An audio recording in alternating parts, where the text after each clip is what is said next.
Solomon Tention podcast unfiltered, where we continue to bring you stories to hopefully inspire you to live a life on purpose. Make sure you like, share, and subscribe to this channel, and share our content with other millennials in your community. So I have with me today Mr. Abed. Mr. Abed, how you doing?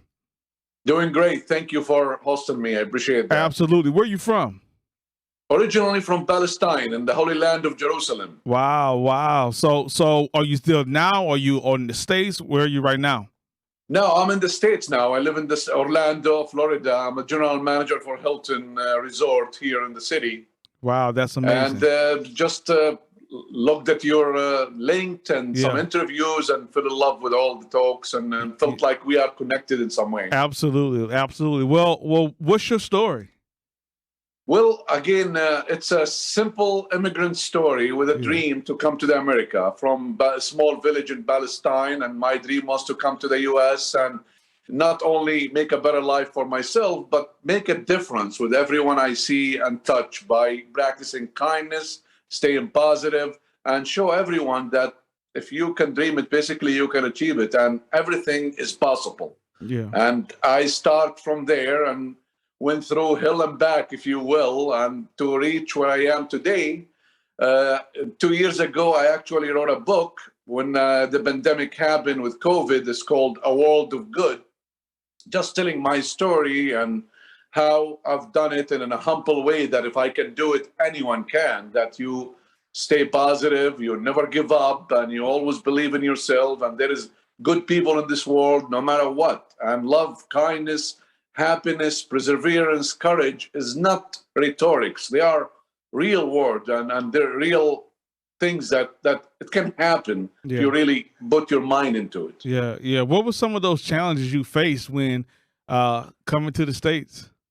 Well, like the beginning, like living in a country full of turmoil with the political situation and wars and all that. So it was really very tough to leave. It took me 5 tries to get the visa to the US. And every time, I get turned down, I feel down. But my dream was to come to America, and I will never, it's always been on my mind. Until after my mom, who was my hero, used to say, if you have a water in America, you will drink it. Meaning that if it's meant to be, it will be. You need to have faith, and you need to just keep trying and work on it. So then finally I got it. I arrived to America thinking everything will be easy. And that's when the challenges started, actually. The tough times where didn't speak English, no money, no place to live, no food, and start working from place to place, sleeping on my cousin's basement, New Jersey, on a piece of carton and a cold water floor. And then I start moving and working here and there, jobs, cash jobs under the tables, and in a pizzerias, in a cheese factory, and so on. So then I got the first job as a billman in the United States and with Hilton, part-time, did not speak English. So learned the English from the USA Today, moved up, kept working hard, learning, staying good to everyone, did my best to keep spreading the message. And today I feel proud. I'm not done yet. My goal is to become a motivational speaker, which I'm studying now and working on. I wrote the book. I'm a general manager on a big resort with Hilton with 300 team members. So I feel grateful. I feel that it can be done. And I feel like inside of me, there is this message. I wanted to keep trying to go out and deliver it and make a difference and show everyone that it can be done. That's my whole, in a nutshell. Yeah. So when I hear you, I hear this is essentially a story about a man who had a dream. That is right? true. And this is a man who worked hard to fulfill that dream.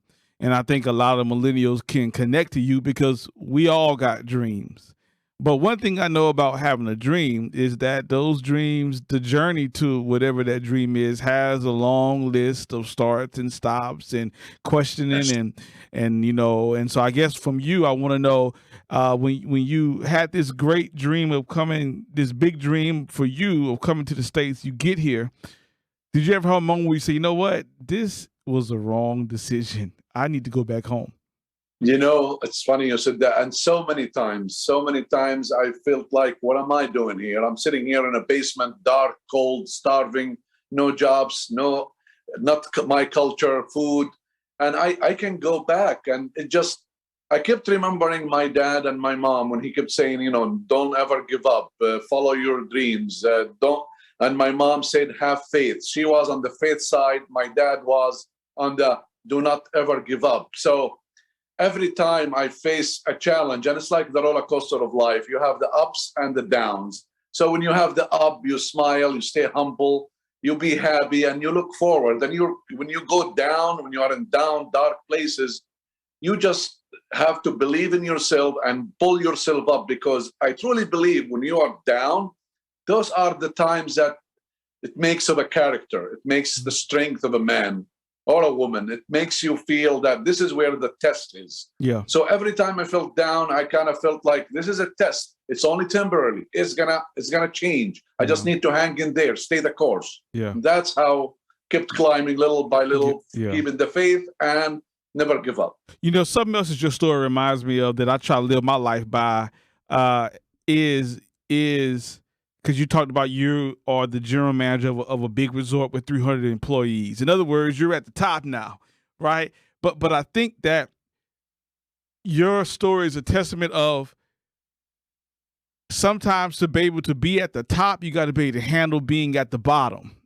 And you're someone who clearly went from the bottom to the top, right? And I think that it's people like you who need to be at the top and stay at the top because their journey is birthed through humility.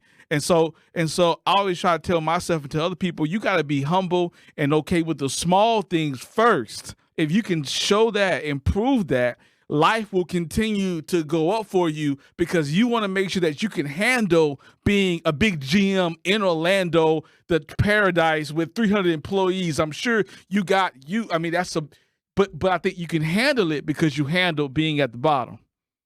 Amen to that, Solomon. This is 100% true. This humbleness, because every time you get trials and turbulences in your life, it only makes you stronger, but at the same time, it makes you have more appreciation, more gratefulness, more gratitude, where as you climb up, you never forget where you come, and you start helping other people by leaning a hand to them. And that's where my message to the millennials, like I want to be able to go to colleges, schools, high schools, to speak to those millennials, to say, as you're moving up, you can do anything in life. Here's my story. Here's my example as part of my motivational speaking, because I truly learned that if it doesn't challenge you, it won't change you. And in this life, that you just got to keep on fighting. And when you're down, you got to do a few things, like in my areas where I call the hour of power in the morning, exercise, meditate, pray, thank God, be grateful for 12 things in my life the minute I open my eyes. And before I get out of bed, or I call it rise out of bed, since you want to be prepared before you face the world in the morning, you have to get up early and do many things. Yeah. These are the exercise I do, mind, body, and faith, before I even get out of the door and face the world. Yeah. And because of that gratefulness, and you need to be calm and understand whatever face you're going to face it with gratitude, and be happy and understand where you're coming from, because it's a tough time now. Yeah. People are going through so many things. Yeah. And you want to be able to be helpful and be there for them. Yeah. And I'm telling you a bit, I'm going to steal one of those things those strategies. Get thinking about 12 things to be grateful for every day. Like, I like that. I'm going to give you credit, but just know you've equipped me with something right there. I think that's a brilliant way to practice humility, to make it part of your day, because we can get so much. I gotta get up, gotta go, yada yada yada yada yada. No, I like that. It happened to me, and I used to be stressed out running my resort and millions of dollars and team members and challenges and guests. So then I decided to just, when I open my eyes, I look up at the ceiling and I just remember 12 things. I say, thank you, God, for allowing me to see another day. That's one. Yeah. Thank you for having a roof on my head. Thank you for the hot water. Thank you for my. So I count 12 things that I'm grateful for, and I feel that goodness, that, oh my God, it's going to be a great day. I smile for about 30 seconds just to get my attitude. And then I start exercising, then I meditate, and then I start driving. And I look in the mirror and I say, May I be well, may I be happy, and may I be healthy, and may I be strong. And mostly, may I be at peace. I tell myself as I'm driving my car to my office, I just tell myself, and as I'm driving, because you need to equip yourself in the morning. You need to be armed with faith and knowledge and prayers and gratitude before you face the world. Otherwise, you'll crash and burn. Yeah, I love that. So before we let you go, tell us about your book, and then also tell us how we can connect with you as well. Sure. My book is about, again, a man with a dream that everybody told him that it's not possible. And I did it was possible. I call it A World of Good. It's all 7 chapters of trials, tribulation of my story and how I got here as a humble way to teach the millennials and everybody that it is possible. And to get my book or see it or look at it, I have my website, which is www.abedereikat.com. Absolutely. You will see everything about the book, the interviews, the magazines, and everything about me, basically. Absolutely. Well, and again, your information, links to Abed's book and how to get connected with him will be included in the description of this episode. We thank you for all the amazing work that you do. We thank you for your humility and sharing with us millennials your story. And we wish you much success on your journey. And thank you for being a guest of the Solid Tention Podcast. Thank you. Unfiltered. It's my pleasure. It's an honor to be on your show. Thank you very much and have a wonderful day. Thank you, everybody. Thank you.